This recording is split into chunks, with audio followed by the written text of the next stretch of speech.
GM, GN, GA, all the G's to all the G's. This is We the Film3 Thursdays. This is our third session of our workshop series about being a filmmaker in today's day and age. This one's going to be focused on my second favorite part of production, which is screenwriting and pre-production.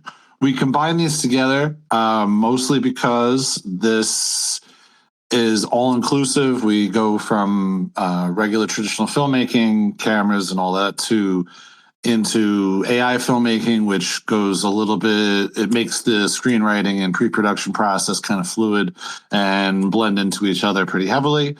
And it can be that way in the traditional sense. There are many different ways of creating a movie. So it was just kind of made sense to me to kind of combine these all into one. It also gives us a lot more to kind of discuss and go into and talk about. So I love this subject. I was so excited about it that the last time when we were planning the last session that we did, I almost completely glazed over that session and was thinking about this one. So I'm really glad to get into this discussion and just start kind of talking about it. Michael, before we kind of hit on any of this list, do you have anything you wanted to open with and start with? Yeah, sure. Yeah. As always, there's some stuff up in the nest. The podcast session, the recording from last month of this workshop series is out today.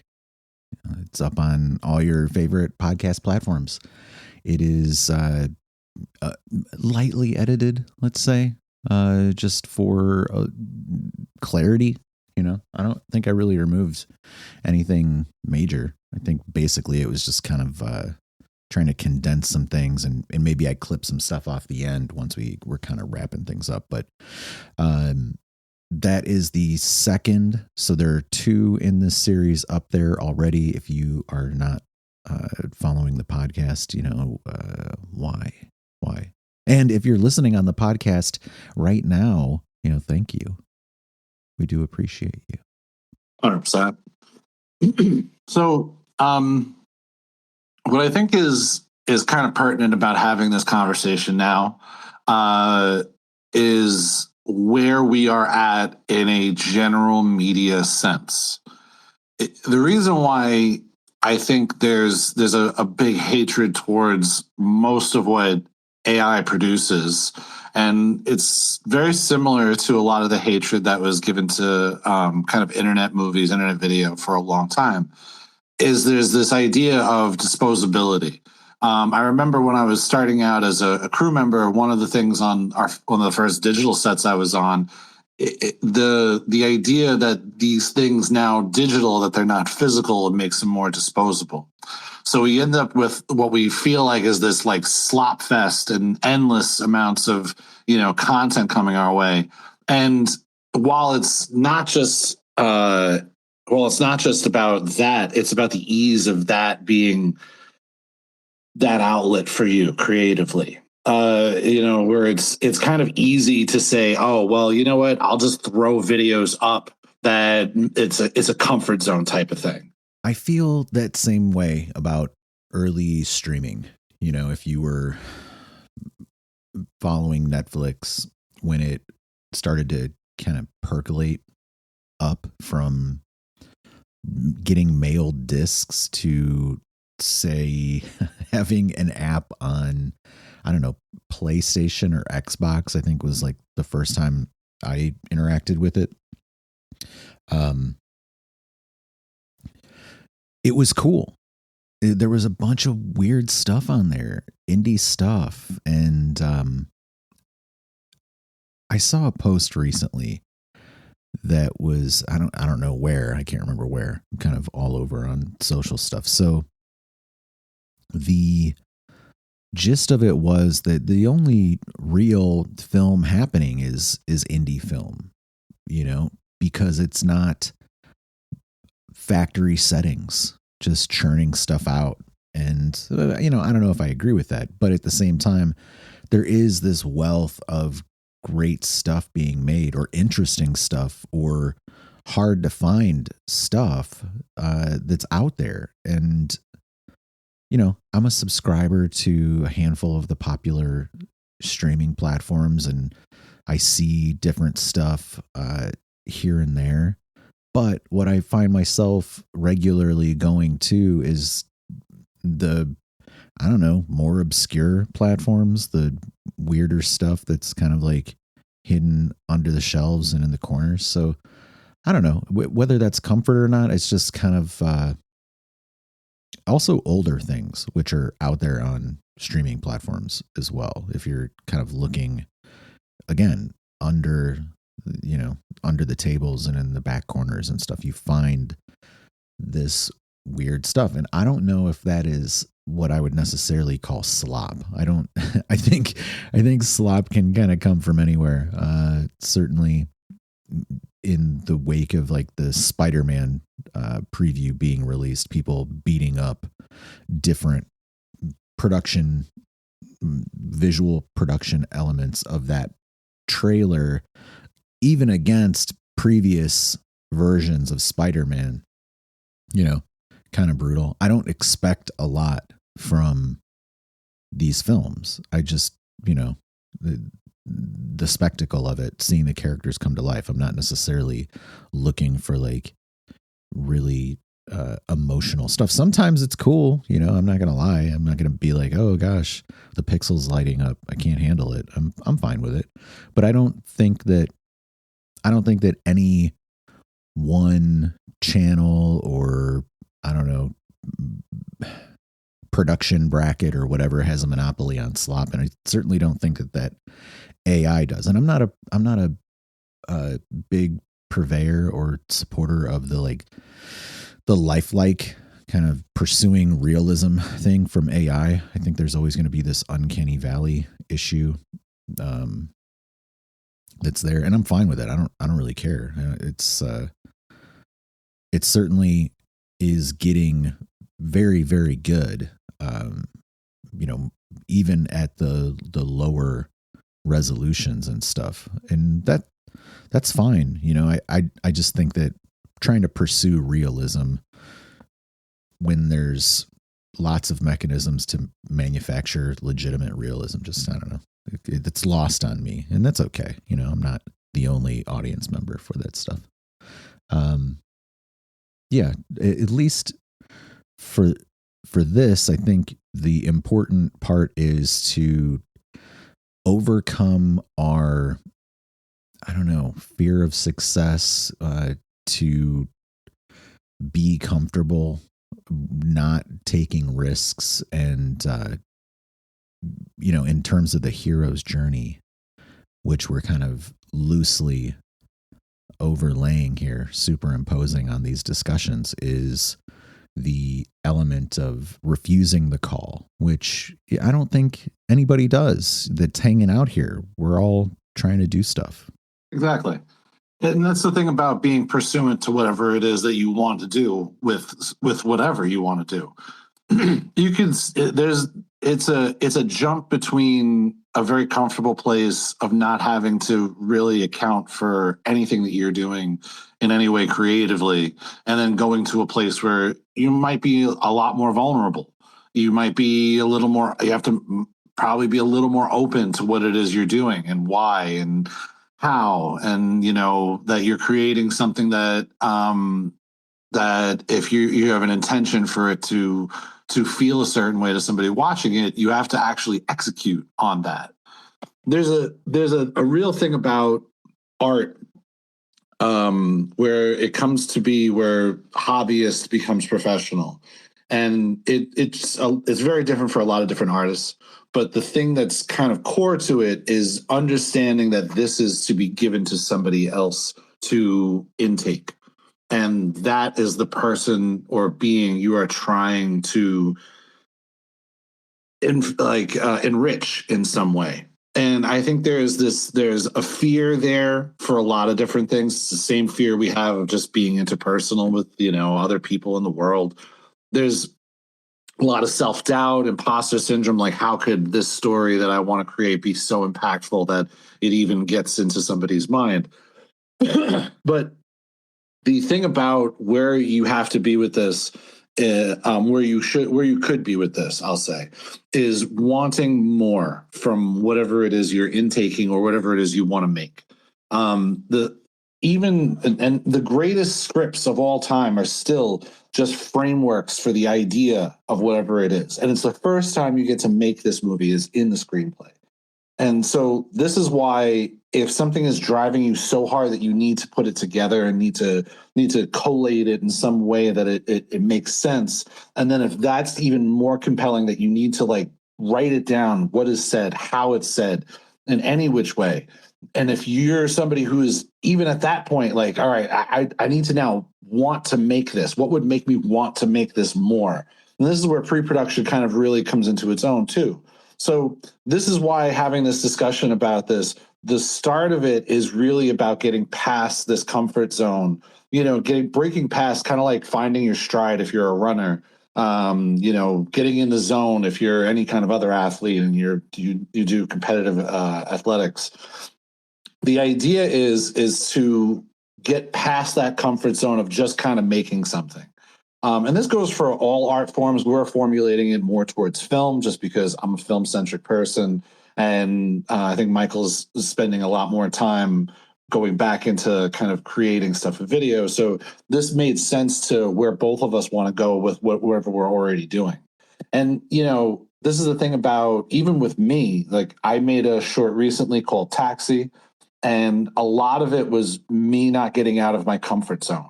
Was going, I'm just going to explore all these fucking ideas and like in the workflows of Runway and play with this theme and have this thing like kind of play out.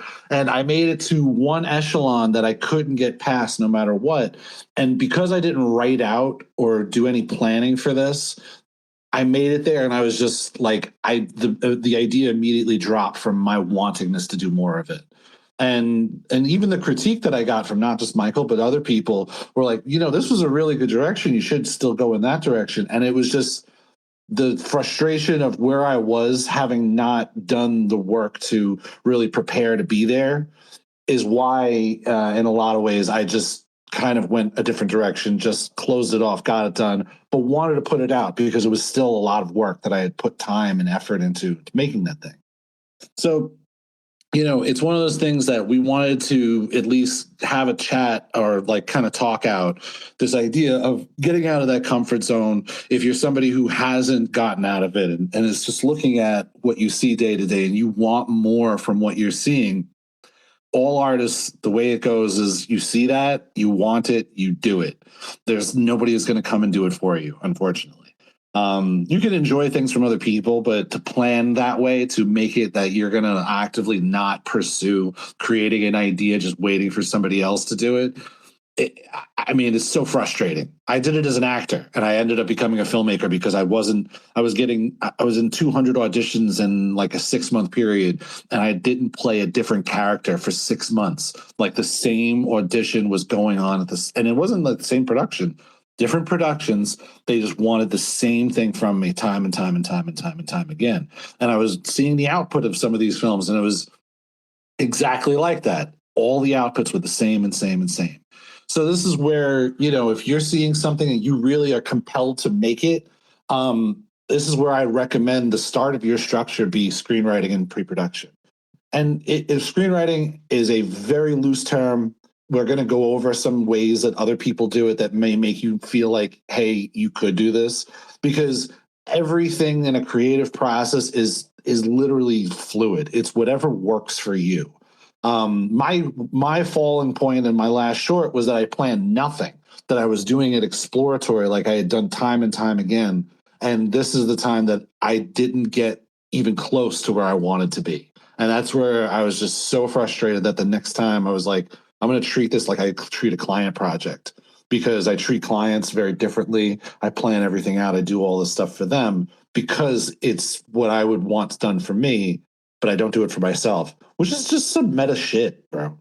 But yeah, I think, getting past the self-doubt, getting past the imposter syndrome, really understanding that however you're getting it, however you're getting your content, whatever you're getting your material, or if an idea is just nagging at you that much that it needs to be made, Like, get past all of that, and it gets to be a really interesting experience. And it's something very beautiful. It's something that's very enriching. It's the reason why it's my second favorite part of production, is because it's the first time that the punchline gets to work, for that joke, whatever, or that, that outcome, that ending. I can't imagine the first time that like M. Night Shyamalan or whoever wrote Sixth Sense, like, got that last thing out where it worked, where even if it was the first thing they wrote, when it finally all fit together, like what that was like for them to have that moment and be that first audience member that goes, holy shit, this is going to be a crazy idea. And that's the real beauty of this, is if you get past all of the stuff that we were just talking about to start, and even starting to write it, it really can really be a beautiful, beautiful thing. And I mean, this is the thing. Screenwriting, I always stay strict on this format for film because there's reasons why you do it that way. But if you're more of a novel writer and that's the way you plan out a story, like, I'm not going to knock you for it. Like, write it out however you need to. Dialogue, I'd say, would be really difficult to pull from that, but that's just because I read dialogue in script form always now. I can't not do that. Let's think about, what is that, Dinner with Andre? How intensive the script writing was for that, and manufacturing that dialogue on location in that restaurant, which I think they did over, I think that production wasn't very long, maybe 2 weeks or something, in terms of the actual on-screen stuff. And there's a little bit, I think, of him walking on the street, but 95% of the film takes place in the restaurant. And just, how dialed in those guys had to be for the exchange that they're making, and how generally unimportant the scene was. And by scene, I mean really the environment and the kind of incidental interactions from the staff and stuff in that, which are all scripted too, I would assume. They're not kind of letting that fly, because I think I read somewhere, or I watched a video or something, where they were talking about just the nature of the food on the table and them eating the food as it's being prepared and then filmed, and how the food looked over the course of having to reshoot a scene, when an actor flubs or whatever might have happened, in the scenario. Just that kind of prep on the screenwriting side, on the editorial side. I guess I kind of have approached that similarly,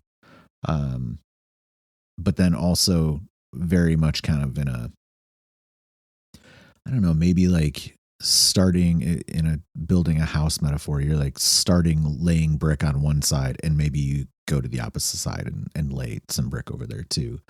But not to get too deep into the actual screenwriting side of things, just to kind of stick in more of the pre-production stuff that we were talking about, covering and things like that.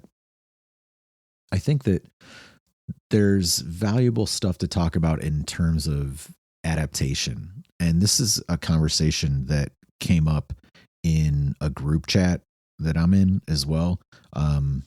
What was it about? One Battle After Another, where I'm like, this is an adaptation of Vineland by Thomas Pynchon. And somebody's saying, it isn't. No, it isn't. It's like he literally put an homage at the end of the movie to Pynchon about this film.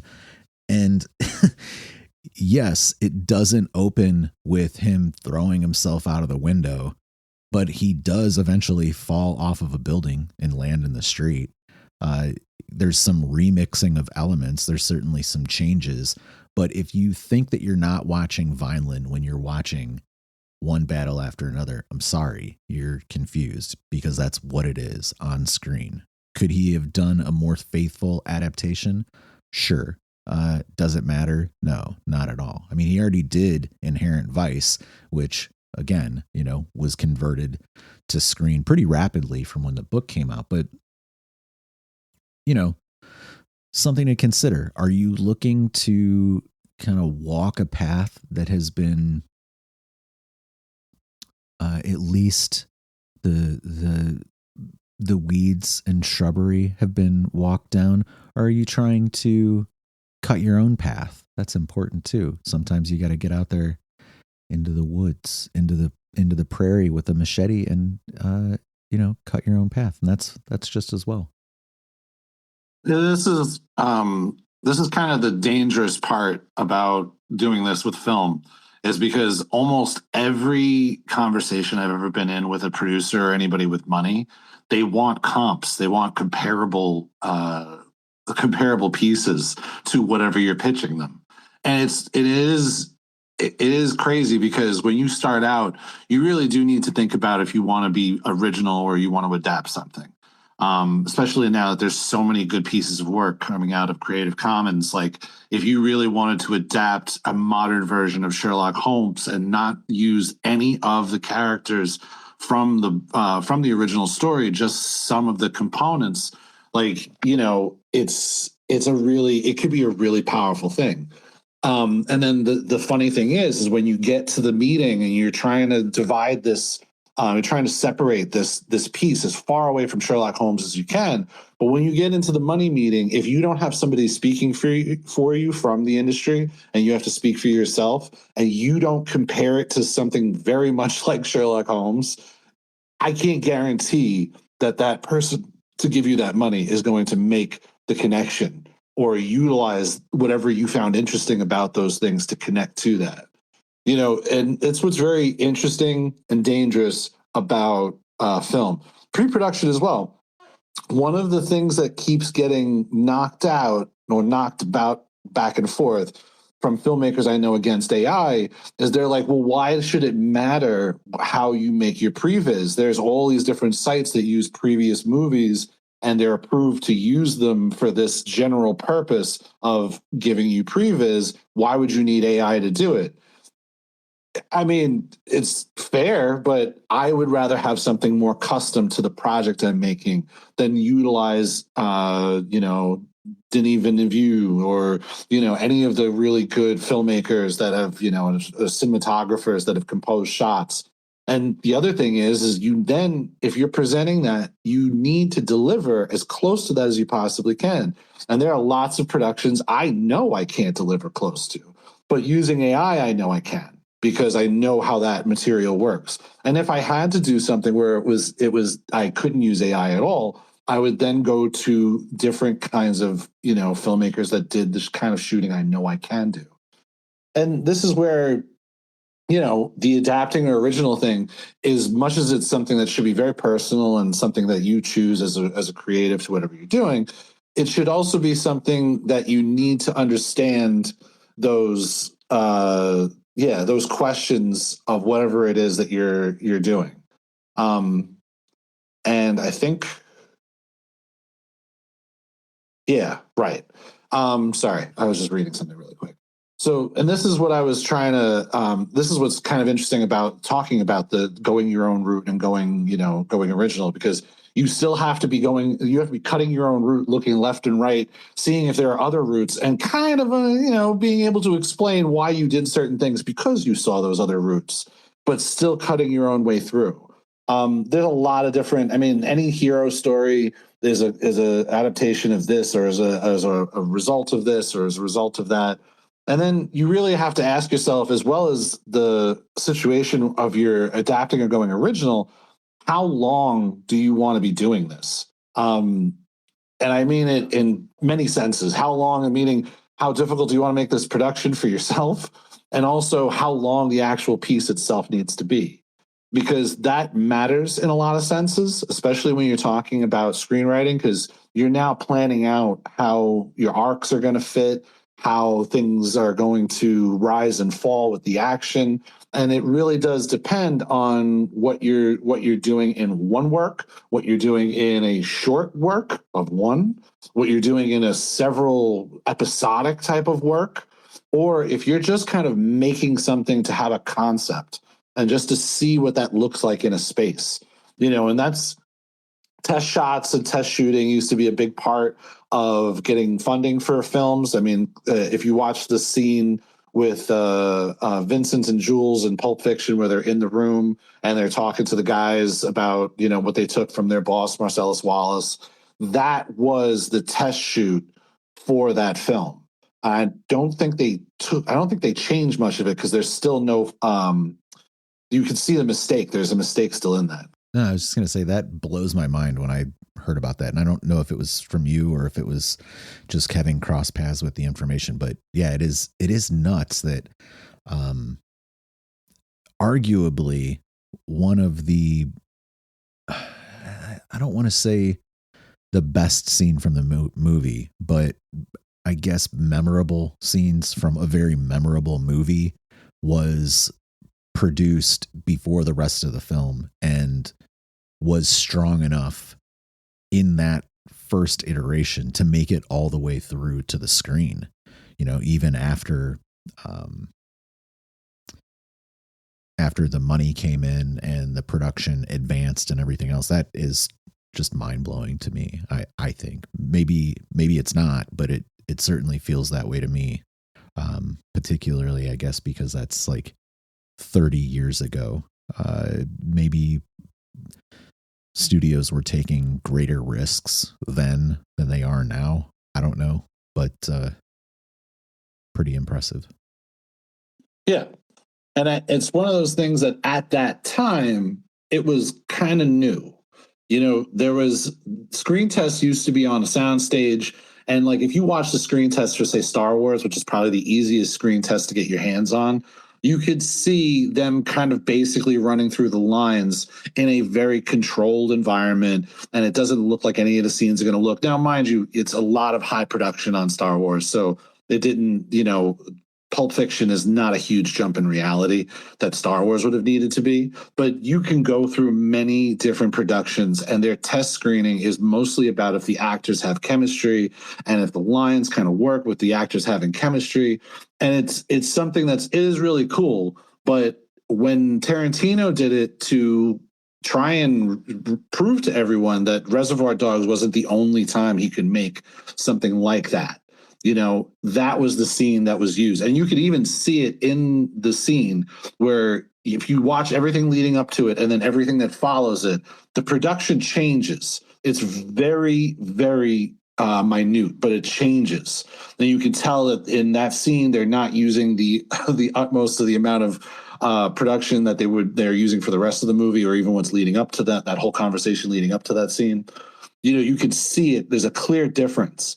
And now, the thing about these days in doing that is like that's almost commonplace. It's almost so common to do a test shoot that is very filled out. And in the cases of AI, you could completely make the production from end to end and have the acting be as good as AI acting is. It's just the way it's just whatever you get, and you work with it as best you can. But test shoots, CG tests where you don't fully render out the scenes. It's just, basic geometry or really low down geometry, basic animations where it's just, kind of stick figures or, not finished art, doing all the motions and stuff from the flipbook style. All of this is kind of more common these days because the commonality is the discussion. Now, where Tarantino was doing that before there was ever a real thing for that to work on. Like there was film festivals, but they weren't accepting shorts that did that tried to prove that. It was more about like, you did that so you could show to people you knew were going to give you money. And these days, it's more of you do that in order to get the audience on board to start making that process happen. And this is where, you have to choose this about your piece when you're writing it or when you're deciding to write it, is like, are you going to make this? Are you going to give this to somebody? because then that's another question. It's another whole situation. It also really changes the way you write your script, the way you do your pre-production. Because if you're going to be making it, there's a lot of things you can put in a script that if you're the one that's going to ultimately be seeing it, it won't matter. Tarantino has been dragged for it numerous times where he will add a lot of editorial into his screenplays because he has a look that he knows he wants to get. And at the time he's writing it, he's seeing it this way. Whereas he's typing it in, he knows what he wants that scene to look like when he's making it because he intends to make it. There's very few movies that he's made where there's very few movies that he's written that he didn't make. And then even parts of it were more like he adapted somebody's screenplay or took another piece of, rewrote it for somebody because he's also a fairly good dialogue writer too. And if you want that type of punchy back and forth A-B type of conversation that sounds natural, he was the guy to get. And that's the big thing about when you're doing this is like you have to decide what it is you want to do. If you want to hand this off to somebody, not only is that a decision technically to make for your screenplay, but it's a life decision because the work-life balance of somebody who's making their own thing and somebody who's selling that thing is a very difficult balance. At any one of these steps, like really take into account the idea that if you're making this, your stress level changes in different ways than if you're the one not making it. Let's address also the point of Tarantino's early part of his career when he was writing screenplays that were getting produced by other folks, right? Which, True Romance, is that the right name? I don't remember if that's the right name. Yeah, True Romance is one of them. True Romance, and then Natural Born Killers, and his sort of vocal rebuttal of the final products in different ways. I'm not sure if he did a lot of other stuff. I'm sure that he has some other things. I'm just not a huge student of Tarantino. I like his stuff. Obviously, I think that he hit a stride. His early stuff is, I think, a little siloed genre wise, and he definitely broadens out and does some cool things over the years. That's not to say that any of it is bad or disliked by me, but I like the variety later on. And I think that just to go back to the point of like, if you're going to hand off your stuff to somebody else to make, you kind of have to insulate your insecurity or concern about the final product to a degree because you didn't do it. Oh yeah. And it also takes a certain kind of relationship. So Tarantino wrote Dusk Till Dawn, which was directed by Robert Rodriguez. They have an exceptional relationship. Their relationship, and that extends gone to Sin City, where Robert Rodriguez stepped away from being the director, actually stepped away from the guild entirely so that Frank Miller would get the directorial credit no matter what. And then Tarantino got to direct a sequence of that film. So it was one of those things that if you're going to hand it off to somebody and there needs to either be a relationship there or you need to understand that is going to take its own life wherever it's going to go. Natural Born Killers. Tarantino's version is one way. Oliver Stone's version is another way. There are elements that match in both. But at the time, it was not somebody like Tarantino who was going to be able to tell Oliver Stone how to make his movie, especially when he wrote the script. He didn't own the rights entirely to making that script. It was then given to the people that work with Oliver Stone, and Oliver Stone made that movie. And it was, Oliver Stone is well known for just kind of taking over a whole production.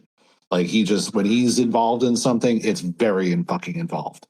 So it's one of those things that when and this is the reason why there was a lot of auteurs that started coming forward.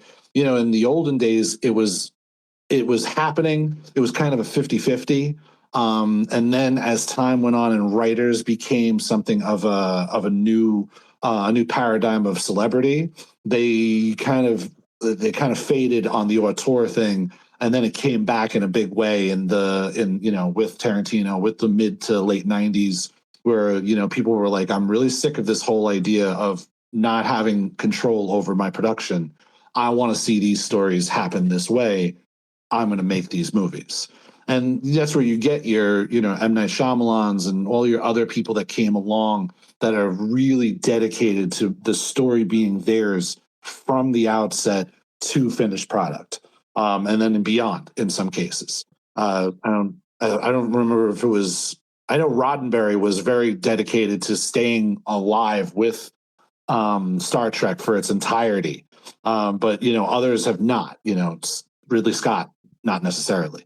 Something to be said in regards to creative freedom, as you were saying, like wanting control as an auteur, as an artiste, and the financial uncertainty that position is going to create, where, go back to the example you were making, Oliver Stone being attached to making that film at that point in Tarantino's career gets the film made. I don't know that Tarantino would have gotten that film made at that point in time. Maybe later, maybe after Pulp Fiction became successful. But then even after Pulp Fiction, it's not like he was getting off the leash completely. I mean, Jackie Brown is not, to me, a massive production, compared to some of his later stuff. It's still a pretty tight and conservative production. There's great, the cast is great. The film and story are great. I think it's kind of on loan loosely from stuff from the 70s.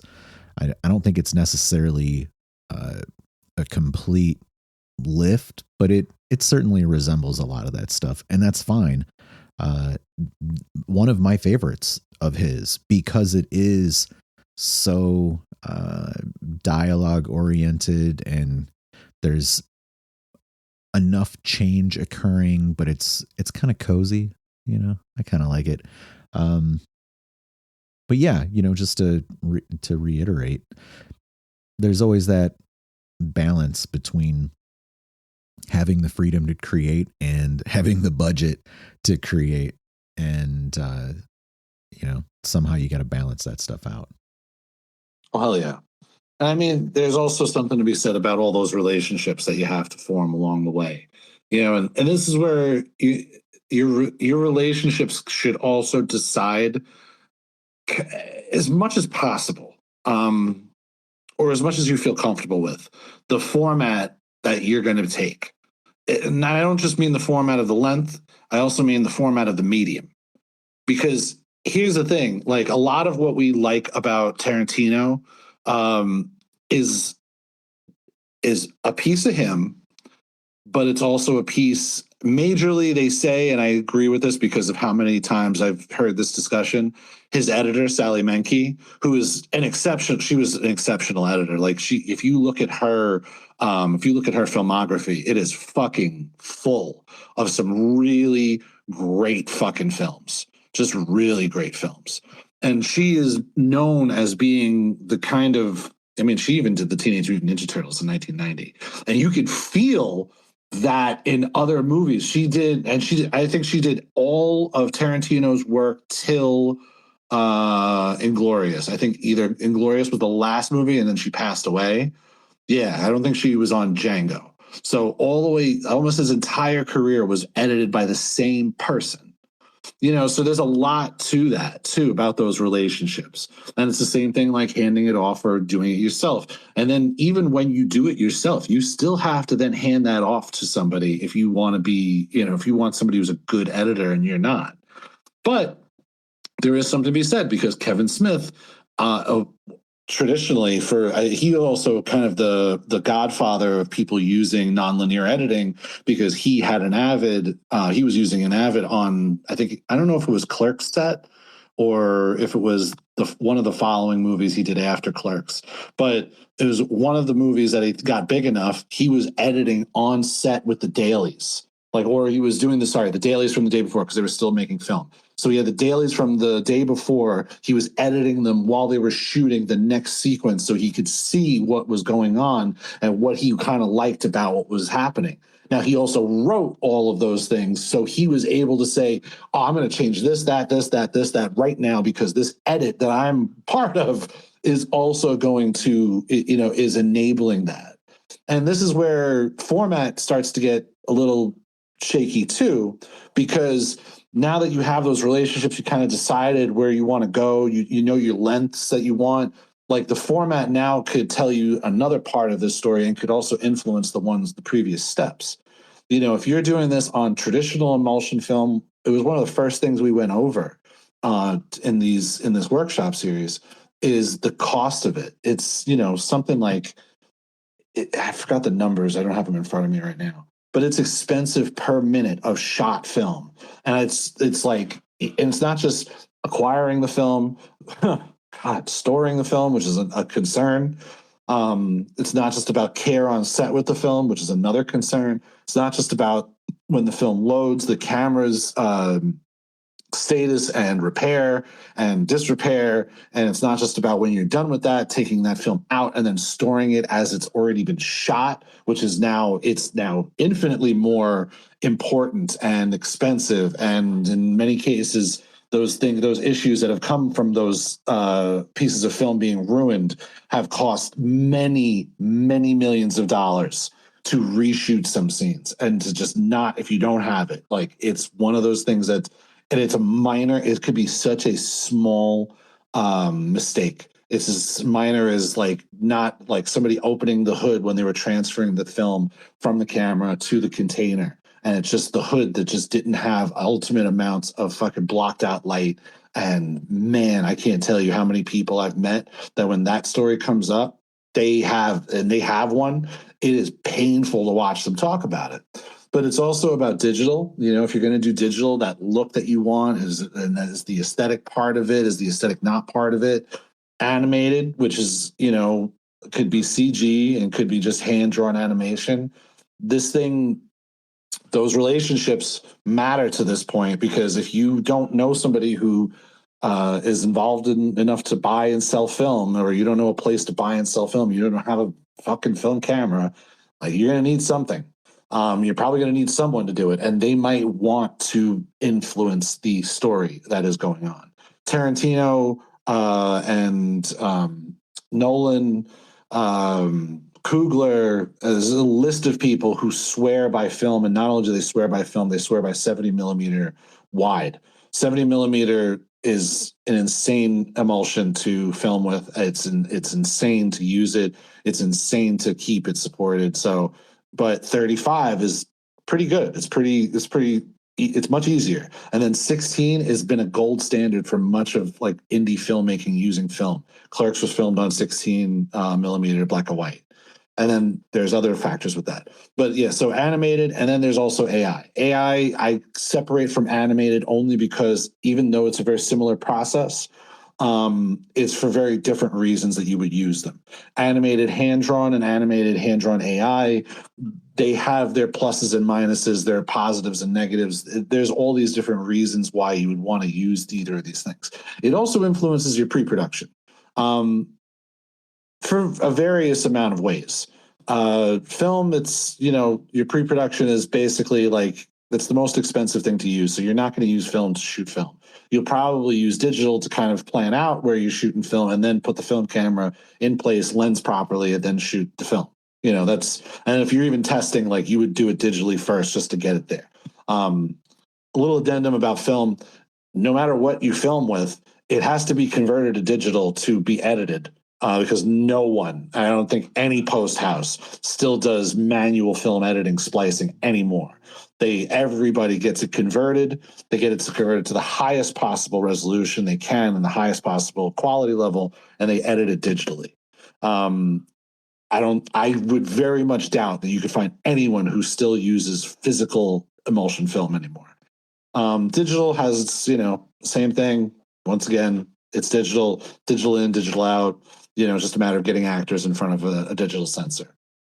But when animation and AI, you start to get into this like really interesting play on what you could do with pre-production and how you could do your pre-visualization and how your writing and your pre-production, they really do sit in the same bucket, because you could change your story based on how good or bad your pre-production is. And it's much easier to do because you can just look at what it is it's going to be ultimately. In animation, you can really see what the style you choose or you're able to do, or you have a friend or, coworker, somebody you're paying, you can see what their capabilities are, get some spec on whatever it is that is, and then, go forward. AI, very similarly, you could generate whatever it is that you need or whatever it is you think you'll need and go forward with whatever that looks like. Just to give an example, with the recent short taxi that I probably should just pin to the top of the space, I keep referring to it. Michael knows this, but at the very early ideation of that, it was very difficult to not get the guy in the back seat to not be Robert De Niro. And I don't fucking know why. Taxi, I guess, and driving in 1970s New York City, it's just all kind of like that's the prompt just wanted Robert De Niro. But it was very difficult to not get Robert De Niro, where I had to force a different face onto that character to then put that in as an init and generate off of that. It was nuts. So, and that's the thing about this is like when you're deciding on your story and your pre-production has such fluidity to it, take advantage of it, but don't do what I did and make it the exploratory process that you use throughout your production, which is the reason why having this discussion today is even therapeutic for me, because I'm getting back to that idea of managing these things like a project. And this is why I said this recently, is because this is how I feel. For me, it's that way, that I need to handle this more like a project. That I was a project manager at my old day job, and it's one of those things where if the thing is happening one way or another and all you have to do is manage it through, you take a different tact. Now I'm have to sit there with my project management hat and my filmmaking hat, where I'm the crazy filmmaker, the crazy artist that's going to give my project manager issues. But I also have to be the project manager that puts that artist in line and says, we need to get this done in this direction. And, this is where your ideas about how you format this lengthwise, medium, your production design, your aesthetic, these are all just pieces of this puzzle. And putting them together as an artist is very different from putting them together as more of a manager on this. But this is where I think, and the reason why it's important to have these conversations now, is a lot of productions that utilize AI are going to have that same,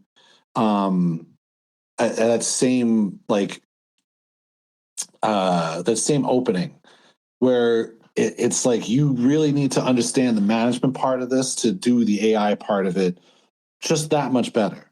Where it's even, I'm not even saying like manage each and every component. And it's also like setting deadlines for yourself, understanding what the distribution looks like, if it's going to be this or that, or, like I funneled everything for Taxi through YouTube because I just wanted to focus on that channel to be the thing.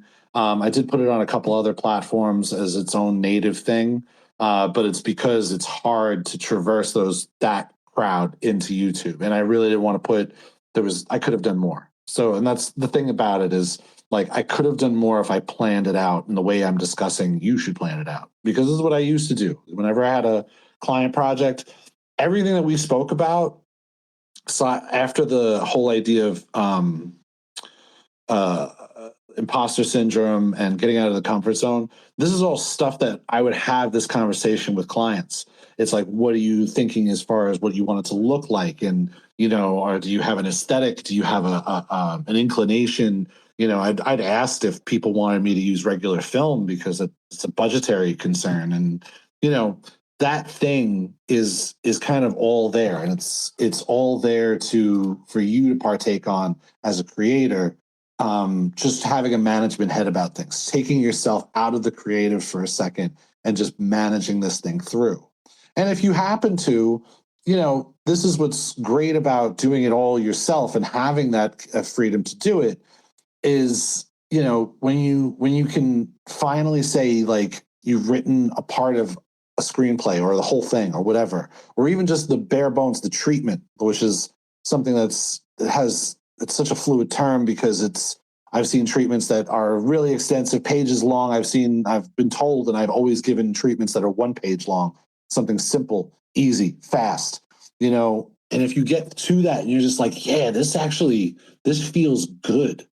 It's that, it's that idea of being a filmmaker and then taking that story to wherever you're going to do production.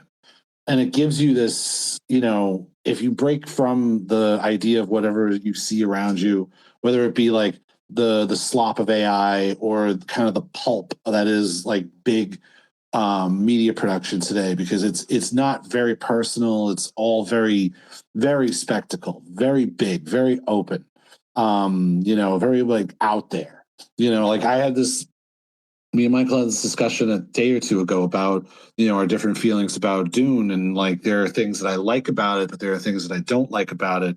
And I feel like in many cases, in many different films, especially these days, people are more reacting to the spectacle than it is the actual movie itself. Like the movie at the core of that spectacle doesn't seem to be as addressed as the spectacle, as like, oh, the VFX, the this, the that, giant worms and sand dunes. I don't know.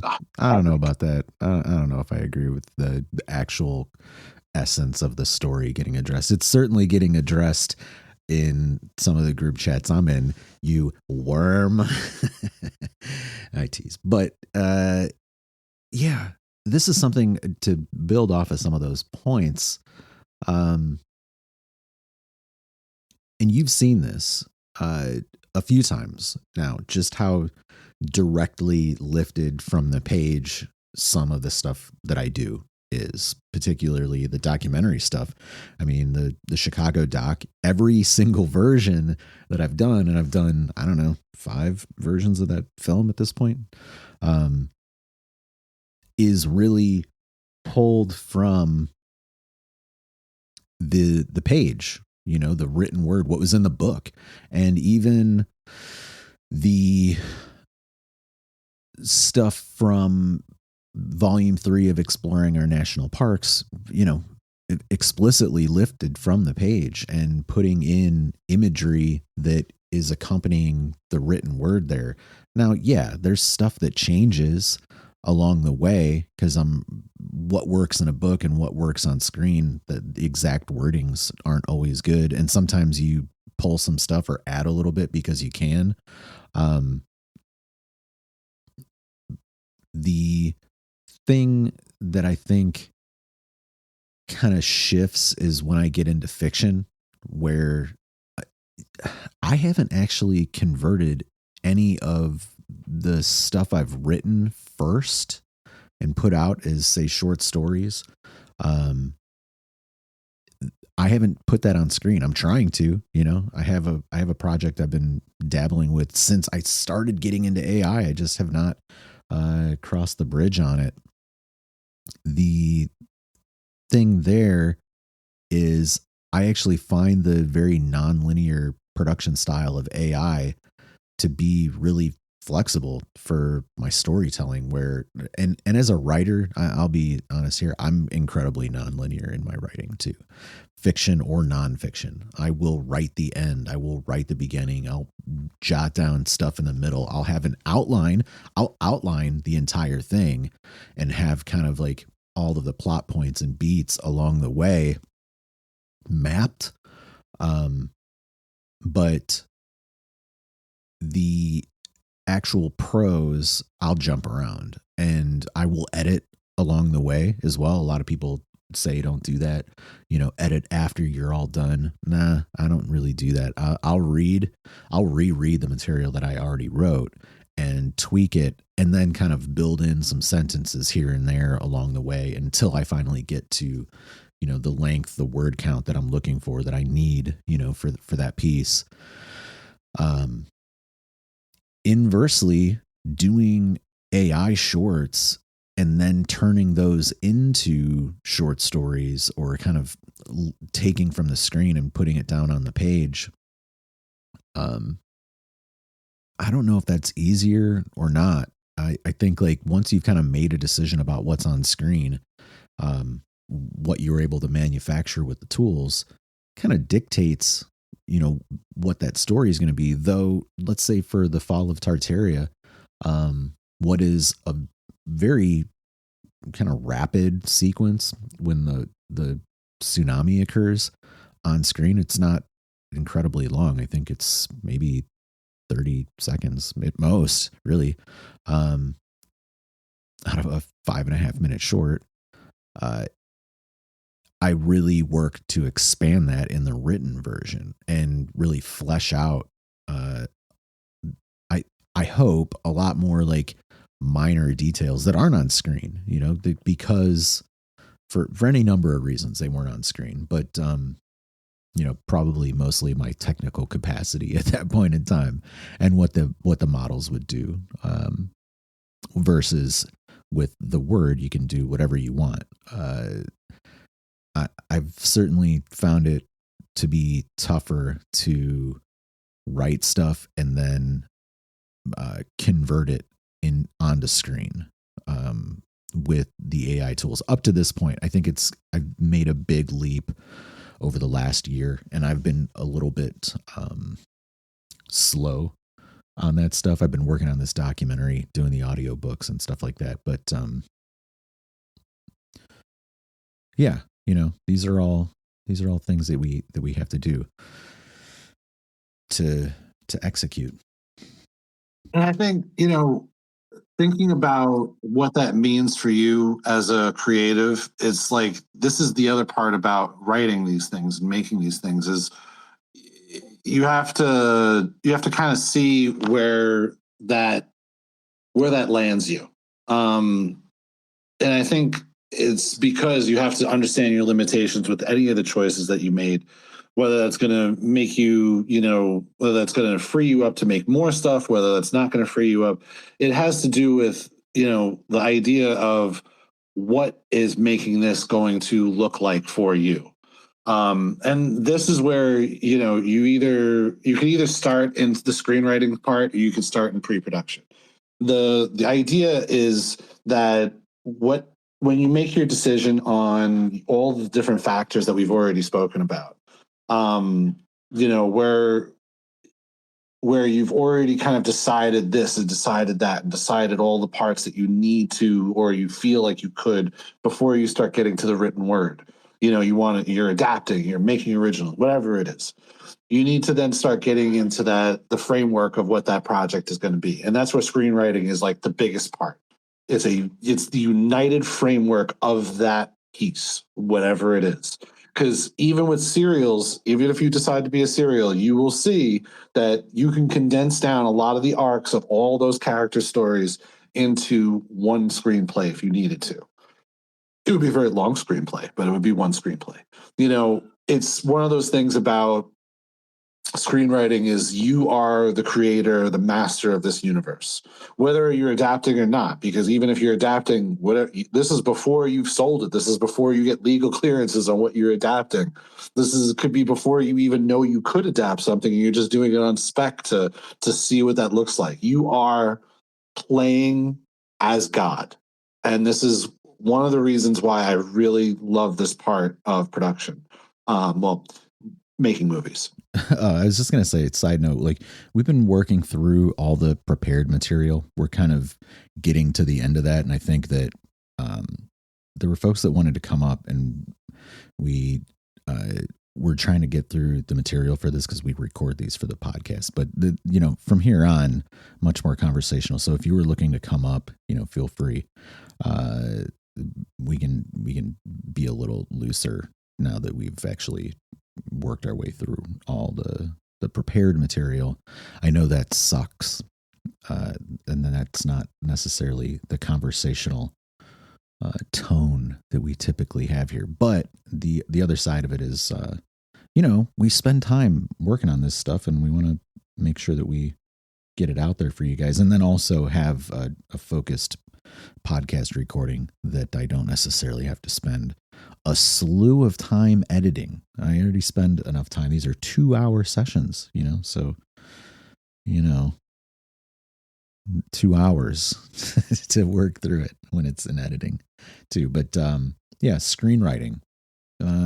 I've never done a proper screenplay. It's a hassle and annoying, and I don't care because it's just me. It's just me doing it, But I respect the format. I think it is wholly unique and interesting, and if I had to, I would pursue it. But for me, it's like a whole bunch of rules and steps I'm not currently concerned with, but it looks nice. It does look cool. Yeah, no, for sure. Also, a fun fact: I gave a screenplay to Michael from Project Astral, at least one of my sequence, and I mean his first reaction was, "What is this?" And it was, I understand it, because screenplays are not exactly meant for people to read them; they're more meant for people to perform them. It's the same thing like plays. Plays are very, they're a good play will read as good as it is spoken. Which I like. I love Beckett for Waiting for Godot, because it reads like a play, it plays like a read. It's a great piece of work to have on both sides, but screenplays in general are usually very dry, and they don't really have a lot of substance to them. It's very difficult to understand what everything's going to look like. Most of the time there's a scene description, but it's at the very beginning of the scene, and if it's not repeated again, you're not really going to know where the fuck you are. And there's sometimes when there's a scene change, people don't put it in. It is a lot of rules and regs, but this is also why I've also focused on a screenplay formatting tool, because the one I use, Celtex, is way past date. I use an old exe I've had of that program from I'd like to say the early 2000s, probably, when they were begging for people to use it. And then they became a cloud service, and then they were charging people to use it, and I just held on to it. But screenplays and writing screenplays, it's one of those things that could be a really enriching, beautiful thing. If you read, John Carpenter has some really good screenplays. I think it's Black Star. It was one of his earlier works, and it's before he really made anything of note. But his screenplays all read, when you see a character in one of his screenplays, you can almost be rest assured, if you read that screenplay, that character would exude through. The James Woods vampire movie that John Carpenter made, that character is very much how he's written. Maybe not looking like James Woods, but acting like how James Woods would have and did play that character. It's one of those things where, and then certain other filmmakers, you can't really see what this character is going to be, and you don't really understand. It doesn't seem to have a flavor to it. It seems to be very generic, and it's because it's waiting for the actor to come in and do whatever that is. M. Night Shyamalan's screenplays, that's all of them. Every character, you could change the names of several of those characters, and if they don't have a specific hierarchy in that in that movie, you would never know the difference. You could change almost everything for any of those characters. Bruce Willis's character in Sixth Sense, that could have been a mid-30s woman, and it just reads the same way. It takes a certain actor to make some people's screenplays, some directors' screenplays, to fill out. And some directors write it that way.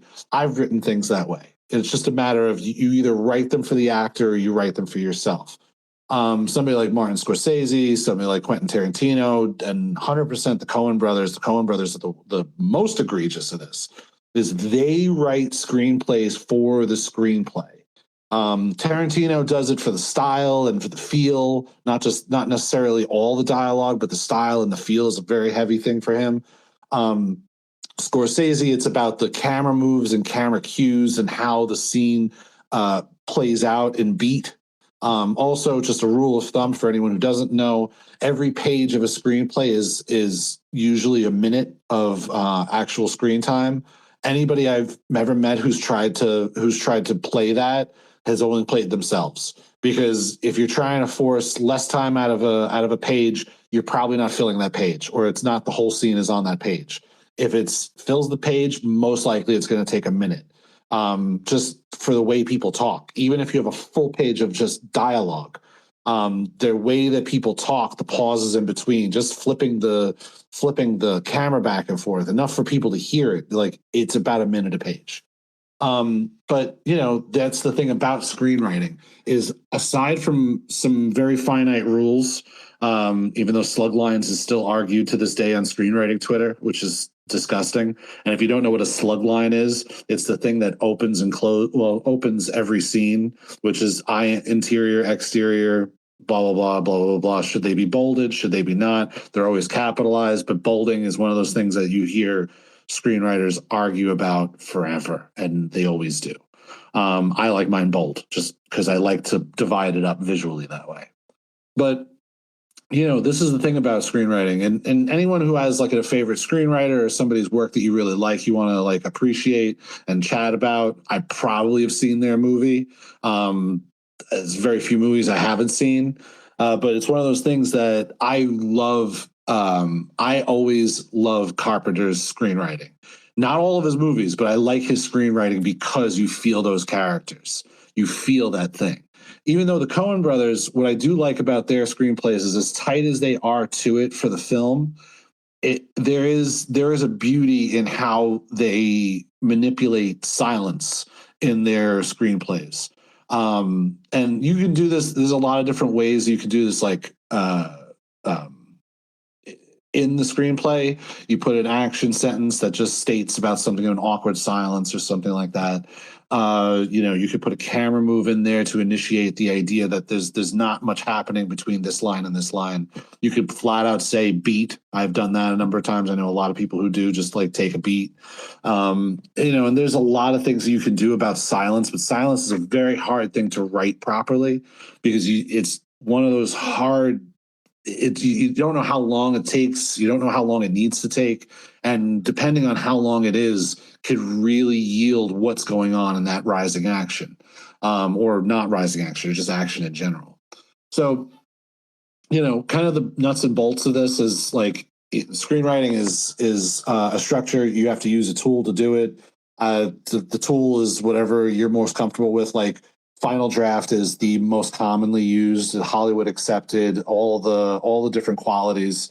Final Draft has it. That's the nuts and bolts of the industry, is Final Draft. Google Docs has you can only use it in the desktop browser. They have a plugin that will format it for you. You can use Celtex. There's Duo Writer. There's Ghostwriter. There's all these different ways of doing it, but all you need is something that puts things in screenplay format, which is slug lines for opening and closing, character dialogue, which has the character name and the dialogue, parentheticals for whatever the character needs to emote, shots, which is indented all the way to the fucking right, and then action, which is the paragraph block. It's not really that complicated, but it doesn't read well. It's meant to be a visual. It's meant to be a visual medium. It's meant to tell people what they're seeing when they're seeing it, and how those actors are acting while they're speaking. It's very much not like a novel.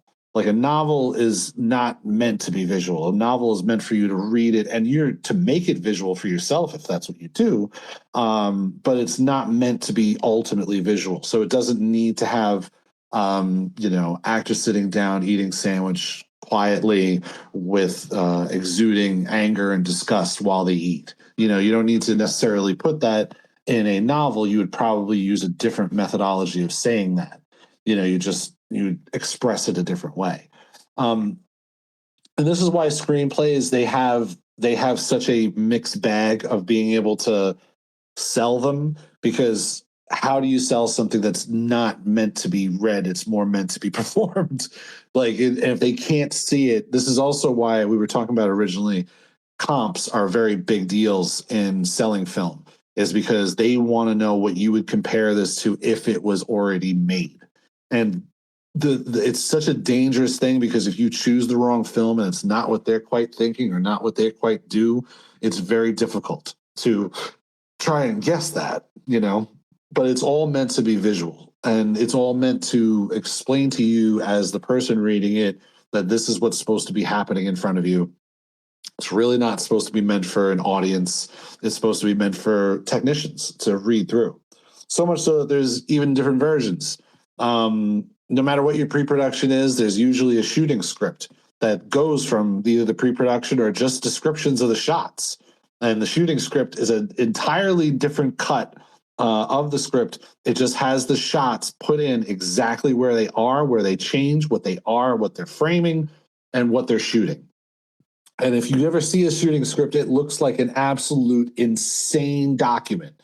And it is. It is an insane document. And you should do shooting scripts even with AI, because in my opinion, it's a very big help to understand what you, especially as we're getting into points where we're camera directing where AI goes a lot of different times, like using Moon Valley. Moon Valley has a really good tool for actually manipulating where the camera is in the scene and where it needs to move. All the different, I've seen a few comfy things where you're not necessarily manipulating the camera in video, but you're manipulating the camera in space of a still image from point A to point B, where start and end frame, you could actually do it that way too. There are so many different ways that camera could be manipulated in AI that there's no, I'd say there's a,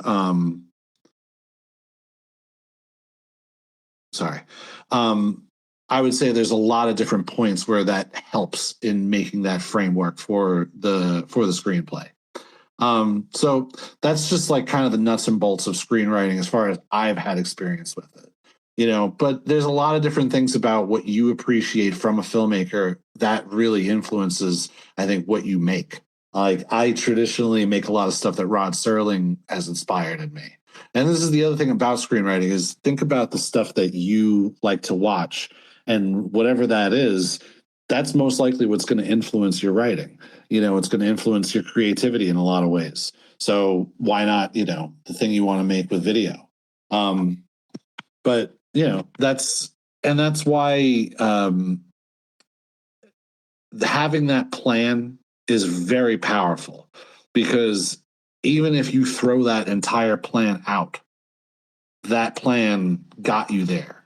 And I'd say this because it doesn't need to be the exact thing you're going to make. And in most times, most productions, it's almost never. There are alternate endings, there are alternate whole takes, there are alternate whole storylines to some movies because they changed on set. But having that framework there to start is what gets you there to make that decision, because it could very well change. And for people who are going on set with this, it could change on set. It could change in the edit. For people who are using animation and AI, this could change as you're making it. Like me with Taxi, I had to change the story in order to save where I was at, because I could not get a shot of somebody sitting in the backseat of a car talking with the car not moving. For whatever reason, I prompted and prompted and prompted and prompted and prompted very, very, very, very many times. And some of the videos I've shown, like the workflow, and each of those nodes had like 20 or 30 generations to it, just trying to get this to not move. And maybe 1 out of 20 or 30 times I'd get something, but if even the dialogue didn't work, now I'm doing another 25, 30 generations to get to that next one. And then if the dialogue doesn't work again, like, this is all time.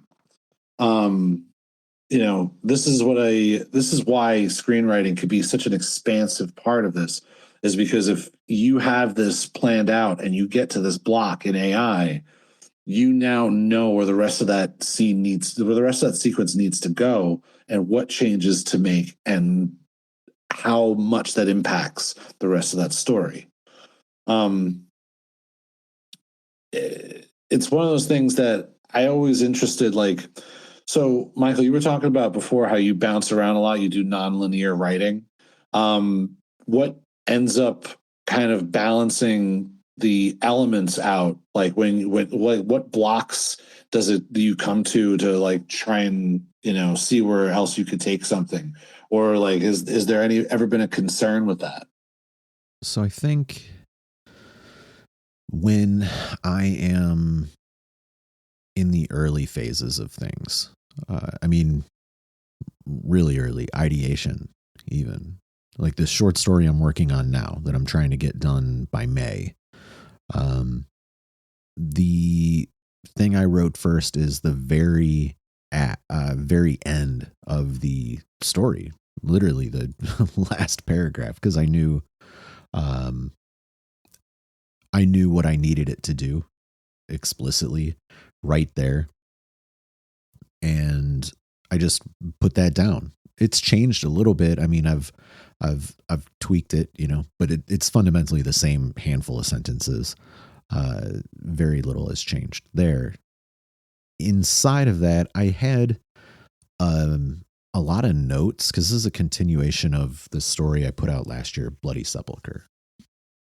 So I had a lot of notes at the time that I had been kind of like doing world building and basically characterization, just making little backstory notes about myself or for myself that influence, how they behave and their relationships and stuff like that, that didn't surface on that first story because it just wasn't either the right time in the story or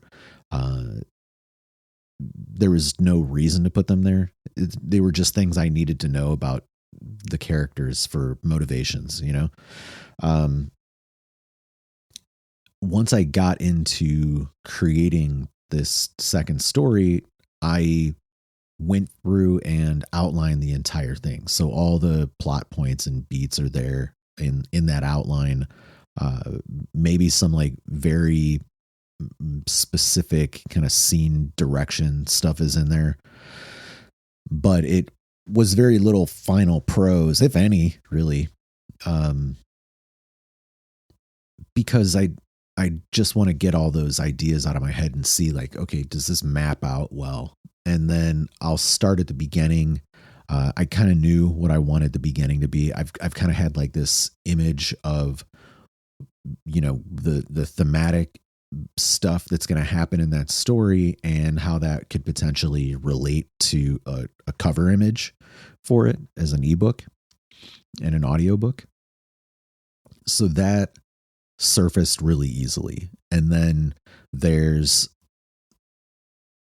I would say it's in an alpha draft state. If anybody's familiar with that is, it's, you have like alpha drafts, a beta draft, which you would give to beta readers, that can be edited or not, professionally or not edited. You're kind of looking for feedback to see if stuff is working. For the most part, I don't do a lot of alpha reads, though for this one I'm going to reach out to a few folks because I just want to see, I actually am looking for feedback about particular things that I want to build up in the dialogue, which is not written a lot of. There's like some very heavy dialogue scenes in this that I have not touched at all. It just says conversation. And the outcome of those conversations, that'll be there in this alpha draft. And like I said earlier, in terms of nonlinear writing, that's kind of what I mean. So there's all the major beats, all the major plot points. Some things are going to be just outline. particularly around those conversations, or even just kind of moving things forward where I haven't written yet, because I'm kind of coming under the gun here. I got to start really getting on this thing if I'm going to get it out in May. The thing there for me is it's really easy to like find inspiration, or an idea comes to you randomly, and then you're able to plug that into the outline. If you don't have the outline, then I think you're kind of writing things and then kind of hoping to fit them around. But for me, I find that if time passes, the ideas present themselves, or you sleep on stuff and all of a sudden you wake up with an idea, or you're falling asleep and you have an idea and you're like, I got to get this down. So I'll put it into the notes, or I'll put it into the draft and stuff. So that's kind of what I mean about that. Again, like the whole story is fundamentally there, whether it's final prose or outline or placeholder, that's okay, because I know I can fill some of this stuff in as I keep going. And I guess that's primarily what I mean about non-linear writing. And that happens a lot too with my nonfiction stuff, because they've been I guess with the national parks things, before volume 3, they were cobbled together collections. Volume 3 is very different, where when I went on that road trip, I was writing every day about what was happening, just to get my thoughts and ideas out and make sure that I captured that stuff. I mean, obviously the photography and the video capture that too, but they don't necessarily capture your thinking or feelings about it. And you have to, I think, get that at the moment. Otherwise, what you do later on, the way you think and feel about it after the fact, is very different, and maybe not as authentic to in the moment for those types of experiences. So same thing goes with some of the branding and marketing stuff, where I had some things that I thought were really important to make sure to put in there in terms of like content marketing or content development that I knew needed to be there. And then basically just kind of like fleshing out some other steps, or some of the other kind of bookend components, or even like chapter roundup type of stuff that'll get plugged in, because you see like, oh, okay, here I'm doing this. I know that needs to happen there. So maybe I want to like provide these building blocks along the way. And you don't necessarily make those decisions until you've got more on the page, more on the screen that you're able to work from. Yeah, 100%. This is the thing also about where we are all at. We're everybody in this room, everybody would most likely listen to this recording and the podcast. If you're looking for, these ideas, or looking for what people are talking about as far as screenwriting and pre-production, you're probably in search from a point of not knowing what's next for either you or whatever it is in media.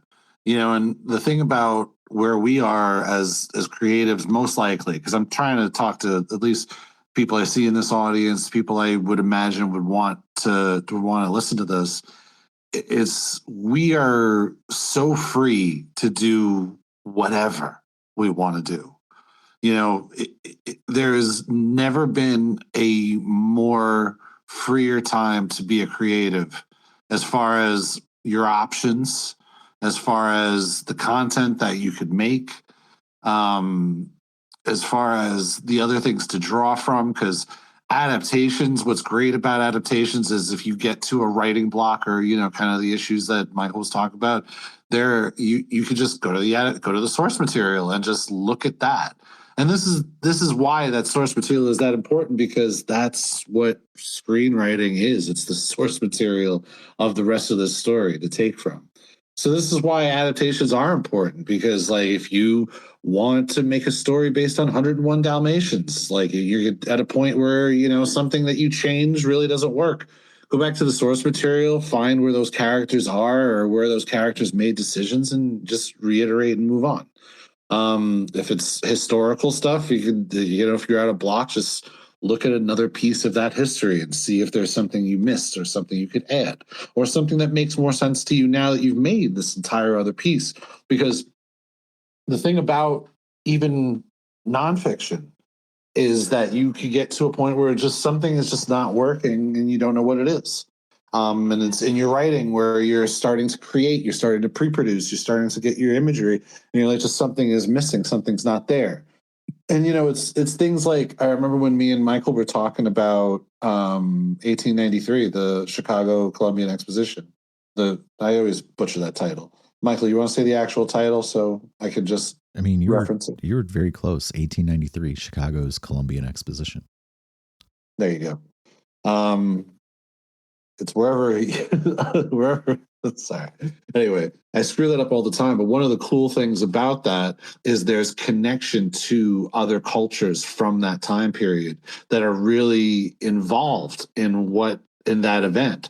And so, as much as that was more for us at the time, a logistical thing on where this could be shown or like who we should approach about showing it, there's aspects of it that really do influence not just the marketing and such, but there's so much more the appreciation you could have for the piece of work itself and understanding those things.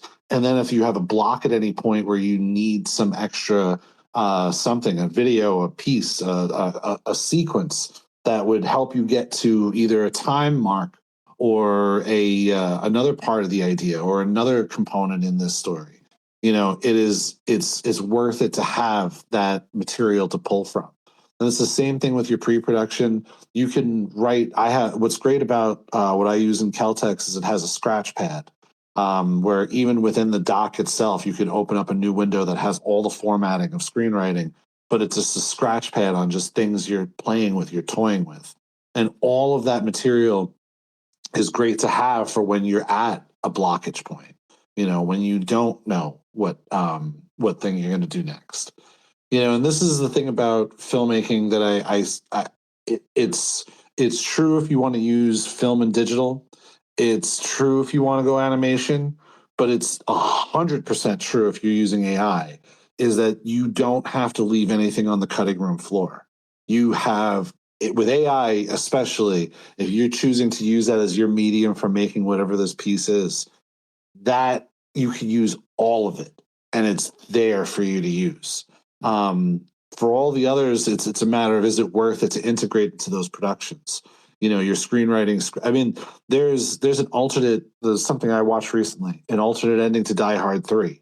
And if you think about conceptually, they shot the entire thing without finishing colorization, video editing, and such like that. They cut it together, but they didn't do all the finishing stuff for color to be perfect and cinema ready and all that other stuff. But they shot an entire scene that has an explosion, it has a stunt, it has a major stunt, which somebody going through a window, and an explosion going off during that period. There's angles, there's cuts, there's different, there's Dutch angles, there's whole different sequences. It took an entire second unit team to make that, I didn't even know it existed until recently. And I'm a huge fan of that movie, so it's one of those things that they shot that because they thought it was close enough to be something that could work. And they shot the ending that they ended up using because they did that.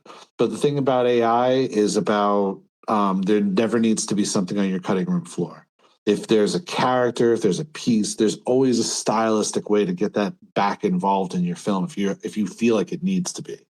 And that's the thing about pre-production is your pre-production can very much help, support, or completely not even be consequential to your screenwriting at all. A lot of all of this is to say, like, this is really open to you. And this is why I wanted people to have this basis for, the next conversations we have, because you could sell a screenplay, so we could talk about stuff like that in this, but it's not really worth it, because if you're selling a screenplay, you're going into a very different world than if you're making that screenplay. Selling it takes a lot of the same modalities that a film takes to sell it. It's just in a much smaller pool of people who are willing to deal with it in any which way. If you're selling it to another filmmaker, that's entirely a shoot from the hip, like off the cuff. It is whatever you and that filmmaker make it. There's not really many standards to that. If you're selling it to a studio, getting involved with studios is very different process for everybody. Nobody has one way to do it. I've seen and I've heard so many stories, look up stories of how people have gotten involved with screenwriters and how things were created and why and who had to talk for who. And if you want to watch a movie, watch the movie Trumbo with Bryan Cranston. You want to talk about the crazy things that writers needed to do in the 1950s during the Red Scare, how they were giving each other writing credits or putting other people's names on screenplays just so the screenplay would get made. And they do this split of however much, and it had to be done under the table because if you were caught dealing with somebody who was excommunicated in a official way from the government, it was not going to be good for you. And then there's a name that people put on movies that they don't want to be associated with, and that name has tons of credits on IMDb, but it's not a person, or whoever it is attached to is not sometimes the person they mean. There's several movies that have a credit to this one name. I forgot if it's like E.L. Smith or something like that. It's something generic where they put it in just so they get paid for whatever they did, but they don't want their name associated publicly with this film. And that's a thing. It's real. So whether you're looking to make this for yourself or by yourself, with other people that you're allowed complete creative control, whether you're handing it off to somebody, it's all about these fundamentals to put together these ideas and the reasons why they're important to do so. It's always, people always say is having a plan is better than having no plan. That's what screenplays are, in my opinion. It's having a plan that's better than no plan. And how you follow that is all up to you, because that's what the fun of being creative is. And there's other things about, basic screenwriting stuff like 120 pages is 80 to 120 pages is about the roughly arena that you want to be in for a lot of screenplays. There's the slug lines, there's the title pages. It's all stuff that you can get when you're using whatever software. So, just whoever's taking this journey, think about these things first. Listen to the beginning of this. Get past that the social and outside reasons why you wouldn't or would want to do this, and then go forward. I was going to give you the name of the director that gets used as a pseudonym all the time. It's Alan Smithy. Yes. Yeah. That, it's one of those things, like there's so many of that type of thing in film where it's, do we want to be associated to it now? Some people just take the credit off, but they just don't even want the credit. Yeah. This is interesting that this was started in 1960. I never read the history of this.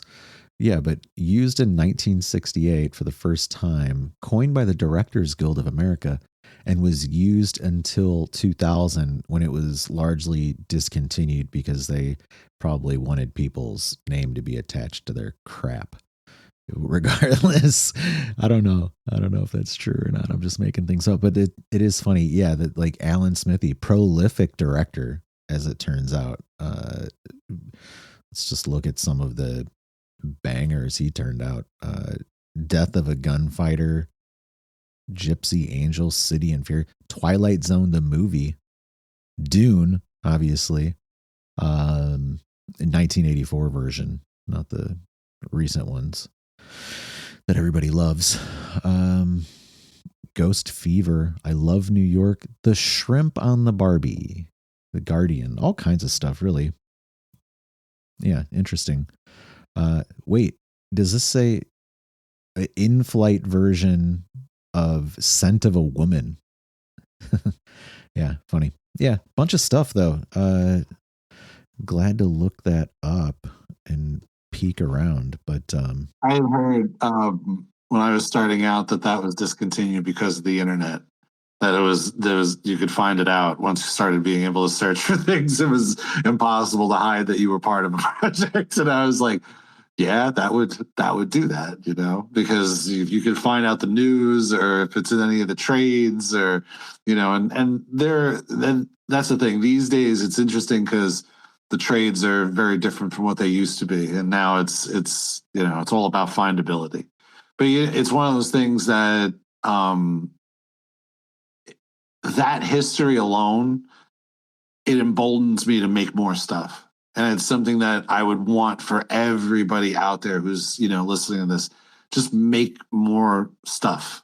And it's not about that there's not enough stuff out there. There's plenty of stuff. There's too much stuff. But that voice that you have that's telling you to make something, that thing that's driving you to do whatever storyline you want, that's such a part of being an artist. That's such a central part of being an artist, and even more central part of being human, about that expression. And it's great because even if there are some scripts that'll never get made, and they're beautiful. I've read many. I was part of a writing team for a beautiful story about Genghis Khan, and that script will never see the light of day, probably. So it's why I think these workshop sessions are important, at least for anyone who comes to show up, anyone who comes to hang out, anyone who's listening on the replay, anyone who's listening to this podcast. It's just about trying to give more people more reasons to do what they do. And in this case, a lot of the stuff comes from my personal time of just making a thing recently that didn't work out. And it didn't work out because I really didn't plan it out the way I would plan out. I've written 20 versions of one screenplay, and I didn't plan this one out because I didn't respect it in a way that I could have. Not should have, but could have. So yeah. Michael, you want to do some housekeeping and then we'll wrap her up? Sure. Yeah. Up above, for anybody here hanging out that isn't already in the Discord server, there's a link all the way to the right. You can join, you can hang out. Other stuff that's up there, the podcast session from last month. This recording will come out in April. So we're a month behind. I could probably speed that up, but I've been increasing podcast releases this year. So not quite 2 a week all the time, but 2 a week plenty of the time. And just trying to streamline some of that production. Short story sale from the Based book sale is going on. Biggest collection of material I have curated for one of these sales. I think there's about 90 titles that's in this. I don't know how many authors. I want to say there's at least like 50 or 60 authors. More really if you start to get into those anthology collections that are in there. There's a handful of anthologies in there too. So if you're looking for interesting things to read for cheap, talking 99 cents or free per title, good opportunity for this week. Goes through next Tuesday. So have a look. That's up there. The Alchemist short story, audio play, narration only versions that came out, waiting on this month's, which was already approved, but is not out for distribution as I have seen yet. So just kind of waiting on that. And these were recordings that I had done, I think about 3 or 4 years ago, that were part of a collection, but through a handful of issues with ACX and KDP, I removed them and am now breaking them apart into standalone releases. That's, I think, good. You guys have thumbs. You're able to scroll. You can check stuff out. Yeah, I'd say. All right. We, the Film3, want you to have a really kick-ass Thursday and have a great weekend. Take today as you will, listen back to it, take notes, and then go out there and just make. Sorry, I had a call. Sorry about that. Take notes on, listen back, take notes on whatever we talked about, if there's anything that's especially interesting, and go out and make your thing. It's one of the things, like, I don't put any pressure on anyone. Use whatever tools you have available. Use whatever tools you have available so you can upgrade your tools. Like, I would love to be on set one day again. I'd love to be able to take what I make with AI and make it real. Would love to. Somebody has the money to do so, and can make sure that everyone who works on it is taken care of in whatever way they need. That's the other part. It's hard to waste people's time, even when you love what you make, and even if they love it too, it's very difficult. And I'd rather use the powers that be that I have access to make the things that I want to see. And I think everyone has that capability that they could at least, if you love slop, keep making slop. If you want to do something a little bit outside of that, and even if you want to plan your slop out, slop could be planned. You watch movie 43 if you want to see a movie that just absolutely kills it at just making some ridiculous shit happen in sequence. Wild. Many Mighty Python situations. Wild. Excellent writing, but just wild how it just comes to be. So I just hope this was a fun listen for anyone who listened in, and have a beautiful weekend, everyone. Thank you very much.